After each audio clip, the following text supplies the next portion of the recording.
रहीम अस्सलाम वालेकुम viewers, welcome to my channel cooking with Malika. उम्मीद है कि आप सब खैर आफियत से होंगे। अल्लाह ताला आपको सदा खुश और आबाद रखे, आमीन। व्यूअर्स, आज जो रेसिपी आपसे शेयर करने लगी हूँ वो है आलू वाला नान। आलू वाला नान बहुत ही टेस्टफुल बनेगा, घर में हम रेडी करेंगे। उनकी डो कैसे तैयार होती है उसकी रेसिपी मैं आपसे शेयर कर चुकी हूँ। ये आम नान की डो भी ऐसी ही तैयार होती है, और अगर आलू वाला नान बनाए या कीमे वाला नान बनाए तो भी ऐसी ही इसकी डो रेडी होती है। आप मेरे जो है ना सादा नान वाली रेसिपी उसमें देख सकते हैं कि डो कैसे रेडी करनी है। ओके व्यूअर्स, आलू वाला नान है तो इसके लिए मैंने 2 अदद आलू लेके इसको बॉईल कर लिया और मैश कर लिया। रफली मैश किया हुआ है, इसको बहुत ज़्यादा आपने मैश भी नहीं करना। और साथ कुछ हरी मिर्चें हैं, प्याज है और बाकी जो चीज़ें इस्तेमाल होंगी मैं आपको साथ साथ गाइड कर दूँगी। रख दिया हमने चूल्हे पे और ये हो चुका है गर्म। इसके अंदर 2 टेबलस्पून ऐड कर देते हैं ऑयल, और साथ अनियन मैंने एक मीडियम साइज़ का लिया है। और आलू भी आप अपने पसंद के जितने आपने नान रेडी करने हैं उतने आपने आलू ले लेने हैं, ठीक है। ये तकरीबन मैं 2 आलू हैं तो मैं 4 टेबलस्पून के करीब इसके अंदर अनियन ऐड कर देती हूँ। बिल्कुल आपने बारीक बारीक काटने हैं, बहुत मोटे मोटे अनियन नहीं काटने, बिल्कुल रफली चॉप्ड करना है। जैसे कि आप देख रहे हैं ये बिल्कुल बारीक बारीक से कटे हुए हैं। इसको हल्का सा हम सौते कर लेते हैं। अनियन को हमने हल्का सा फ्राई कर लिया। वो हाफ़ टी स्पून लहसुन अदरक का पेस्ट है इसके अंदर ऐड कर देते हैं। इसको भी थोड़ा सा फ्राई कर लेते हैं। हमने फ्लेम स्लो कर दी है। इसके अंदर स्पाइसेस ऐड करने हैं। हाफ़ टी स्पून है सूरज मिर्च, 1/4 टीस्पून है हल्दी, हाफ़ टी स्पून सॉल्ट है, क्योंकि सॉल्ट आप जानते हैं कि नान में भी मौजूद होता है, इसलिए आप एहतियात से यूज़ कीजिएगा। ये अपने टेस्ट के मुताबिक कम या ज़्यादा कर सकते हैं। 1/4 टीस्पून ज़ीरा पाउडर है, 1/4 टीस्पून कोरिएंडर पाउडर यानी कि खुश्क धनिया पाउडर है, इसके अंदर ऐड कर देते हैं। फ्लेम बिल्कुल स्लो है।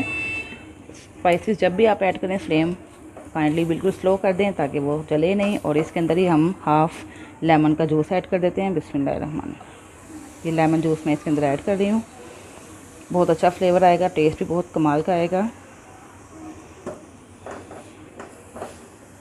और अब हम इसके अंदर थोड़ी सी हरी मिर्चें ऐड कर देते हैं। हरी मिर्चें भी आपने अपने टेस्ट के मुताबिक ऐड करनी है। मैं यहाँ पे हाफ़ टी स्पून के करीब मिर्चें ऐड कर रही हूँ, बारीक कटी हुई। ये भी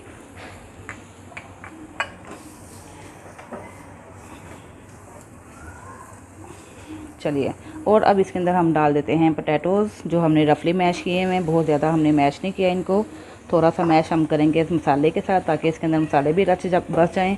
तकरीबन 5 मिनट तक हमने इसको भून लिया है मसालों के अंदर, और सारे मसाले भी इसके अंदर एब्जॉर्ब हो गए हैं और ये हमारे टमाटो भी मैश हो गए हैं। इस तरह स्पैचुला की मदद से हमने इनको मैश भी कर लिया। बस इसके अंदर कोरिएंडर लीव्स ऐड कर देते हैं और पैन को एक साइड पे कर देते हैं। इसको ठंडा होने देते हैं। याद रखिएगा कि हमेशा जब फिलिंग ठंडी हो तो आपने नान के ऊपर ऐड करनी है, गर्म ऐड नहीं करनी है। तो थोड़ा वेट करते हैं। स्टफिंग हमारी हो चुकी है ठंडी। अब हम थोड़ा सा डस्ट करते हैं और एक पेड़ा उठाते हैं। पेड़े का साइज़ आप अपने पसंद से बड़ा या छोटा ले सकते हैं। जिस तरह का नान आपको पसंद है उस तरह का आप पेड़ा बना लें। और इसको थोड़ा सा हम फैला लेते हैं। बिस्मिल्लाह, हाथों की मदद से फैला लें जितना फैलता है। ऐसे सेंटर में हम थोड़ा सा मोटा रखेंगे और साइड से बारीक करेंगे। इस तरह अपने हाथों की मदद से फैला लें और फिर बाकी आप रोल पिन की मदद से भी रोल कर लें। हमने फैला लिया हाथों की मदद से। अब हम सेंटर में रख देते हैं स्टफिंग। जितनी आपको पसंद है उतनी आप ऐड करेंगे। और आप सारा किनारों पे वाटर लगा दें ताकि जब हम इसको मिलाएं, मिक्स करें आपस में, तो ये अच्छे तरीके से जुड़ जाएं, ठीक है। अब हमने इसको ऐसे पकड़ना है, ऐसे और ऐसे जोड़ते जाना है, ठीक है।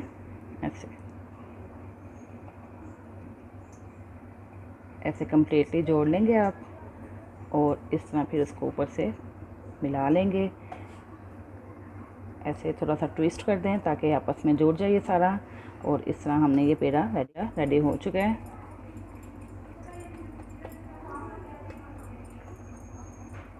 चलिए, अब इसको रखते हैं एक साइड पे और बेलते हैं इसको हम की मदद से। जितना आप स्प्रेड कर सकते हैं स्प्रेड कर लें, और फिर थोड़ा सा आप रोल पिन की मदद से भी बेल लें। बिस्मिल्लाह। अब हम लगा देते हैं सारा वाटर निचली साइड पे ताकि ये सारा हमारा तवे के साथ चिपक जाए। एलुमिनियम का तवा यूज़ करना है आपने।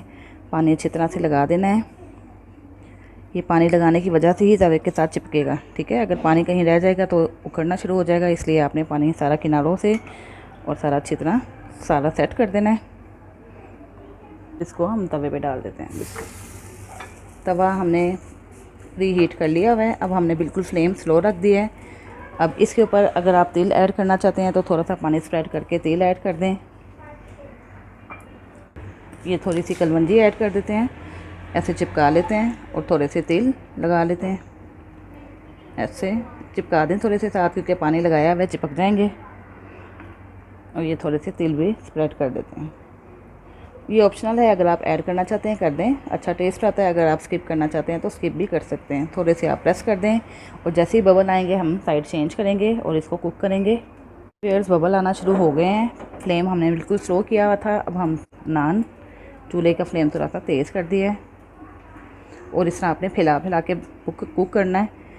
एक साइड पे नहीं रखना। अगर आप इसको ऐसे राउंड में नहीं मूव करेंगे तवे को तो आपका नान एक साइड से जल सकता है, दूसरी साइड से कच्चा रह सकता है। ये देखें, जैसे ही इस तरह का कलर आना शुरू हो जाए तो आपने इस तरह मूव करना बंद कर देना है। अब हम यहाँ पे लगा देते हैं बटर और इसको डिश आउट कर लेते हैं। ये थोड़ा सा इसके ऊपर बटर स्प्रेड कर देती हूँ ताकि एक शाइनी भी आ जाए अच्छी सी और साथ ही एक अच्छा सा फ्लेवर भी आ जाए। अब हम इसको चूल्हे से उतार लेते हैं। देखिए, मज़ेदार सा नान रेडी है। थोड़ी सी गार्निशिंग करना चाहते हैं तो ग्रीन लीव्स की गार्निशिंग करें और इन्जॉय करें। बहुत ही कमाल का नान रेडी हुआ है। नीचे से भी देखें, बिल्कुल ही प्यारी सी इसकी लुक आई है, बिल्कुल ये ब्राउन सा हुआ है और ऊपर से बहुत सॉफ्ट है। ये बहुत ही मज़ेदार सा और बहुत ही कमाल का। ये देखिए, ये बहुत गर्म है अभी, तो मैं थोड़ा सा आपको दिखा दूँ। ये देखिए, कमाल की इसकी लुक है, कमाल का ये नान रेडी हुआ है और यकीनन आपको ये बहुत पसंद आएगा। ज़रूर ट्राई कीजिएगा और फीडबैक दीजिएगा कि आपको मेरी रेसिपी कैसी लगी। अपना बहुत सा ख्याल रखिएगा, मुझे भी दुआ में याद रखिएगा। अल्लाह हाफिज़।